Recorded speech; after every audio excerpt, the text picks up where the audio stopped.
تا حالا شده همه کارو درست انجام بدی، تلاش کنی، مثبت فکر کنی، دعا کنی ولی آخرش هیچی عوض نشه؟ مشکل از شانس نیست، از آدمای اطرافت هم نیست، حتی از خدا هم نیست. مشکل از یه چیزه که شب و روز داره زندگی تو میچرخونه بدون اینکه بفهمی. باورت.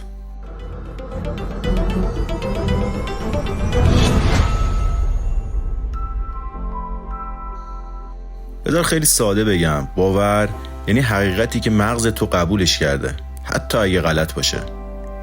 اگه باورت اینه که من دوست داشتنی نیستم، آخرش تنهام، پول همیشه سخته، رابطه خوب دووم نداره، زندگی هیچ کاری نمیکنه جز این که مدرک بیاره که حق با توه. فرض کن یه نفر میگه پول در آوردن کار سختیه و یکی میگه پول در آوردن کار آسونیه.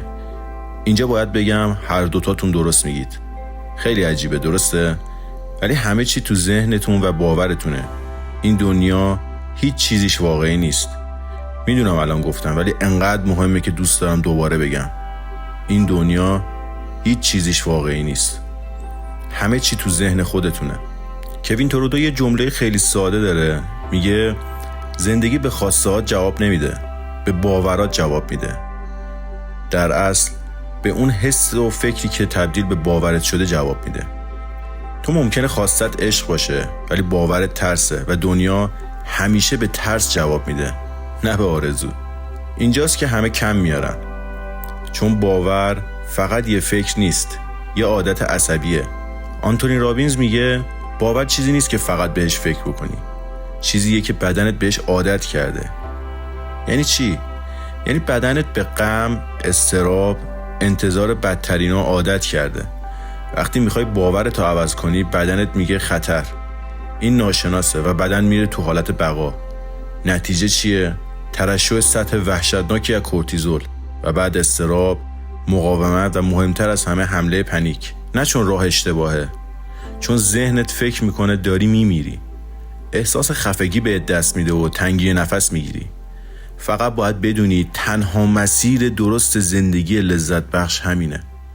فقط باید سعی کنی 21 روز با این حالتت مقاومت کنی و بجنگی. تمرین 21 روزه رو من توی کانال گفتم که چطوری بتونی به چیزهای منفی فکر نکنی. حتما لایک کن و سابسکرایب کن و بعد این ویدیو حتما اونو ببین که خیلی کمکت میکنه. بذار یه مثال از تغییر باور بهت بگم، از تجربه شخصی خودم. من زمانی که فکر میکردم که همه چی برام بد پیش میاد و روزای خیلی خوبی نداشتم و حتی میرفتم بیرون، راننده‌ای که مثلا بهم میخورد، مثلا راننده اسنپ یا تو تاکسی که نشسته بودم، همه اعصابشون خورد بود، همه از همه چی مینالیدن. یا رفتارهای اطرافیانم که میدیدم همش با تنش و اضطراب و عصبی بودن بود. ولی وقتی تونستم توی ذهنم اول اینو بسازم، یعنی وقتی چشمامو می‌بستم و فکر می‌کردم همه چی آرومه و به نکات مثبت زندگیم فکر می‌کردم، اتفاقات هر چند کوچیک و اون رو انقدر تو ذهنم بزرگش می‌کردم، دقیقاً شاید باورتون نشه بعد از 72 ساعت برای من شروع کرد اتفاقات عجیب افتادن. و میشستم توی اسنپ، طرف راجع به خدا صحبت می‌کرد، راجع به انگیزه‌های زندگی، راجع به موفقیت‌هاش، هر جای صحبت این همین چیزها بود. و اونجا بود که فهمیدم که دنیایی که من دور بیرون دارم میبینم همش توی ذهنمه و اصلا واقعیت نداره. واقعیت فیزیکی داره، یعنی فیزیکیه اون چیزی که میبینید، ولی رفتارها و اون چیزهایی که دارید میبینید در از اون چیزیه که توی ذهنتون ساختین. رابرت روزنتال و لئونارد جیکوبسن یه تحقیقاتی تو دانشگاه هاروارد در سال 1968 انجام دادن و به معلم‌ها گفتن این چند تا دانش آموز استعداد خیلی بالایی دارن، در حالی که کاملا تصادفی انتخاب شده بودن. فکر میکنید بعد یه سال چی شد؟ IQ اون بچه ها واقعا بالاتر رفت، عملکرد تحصیلیشون بهتر شد، اعتماد به نفسشون رشد کرد. چرا؟ نه به خاطر استعداد، بلکه چون باور معلم نسبت به اونها تغییر کرده بود و رفتار معلم ناخودآگاه تغییر کرد و بچه ها خودشون رو همونجوری دیدن.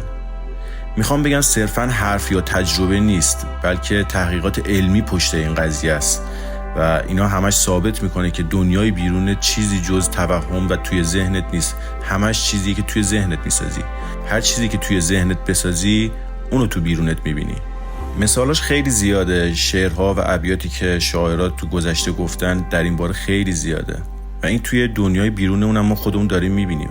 رو هر چیزی که فوکوس بکنی اون تبدیل میشه به باورت. هر توجهی که بکنی، مثلا توی رابطت شما داری به یک رفتار نسبتا بدی از پارتنر توجه میکنی، هر چقدر توجهت بیشتر باشه اون رفتار رو بیشتر میبینی، در حالی که مثلا اون طرف خصوصیات خوبی هم داره ولی عادت نکرده ذهنت که به اون خصوصیات خوب فکر کنی. یا توی کارت اولش با شوق و ذوق رفتی توی یه کاری و اون کار بعد یه مدت چالش هایی برات داشته یا یه چند نفر رفتار بدی داشتن، مسلما اتفاقات خوبی هم تو همون افتاده ولی ما عادت کردیم همه چی پرفکت ببینیم.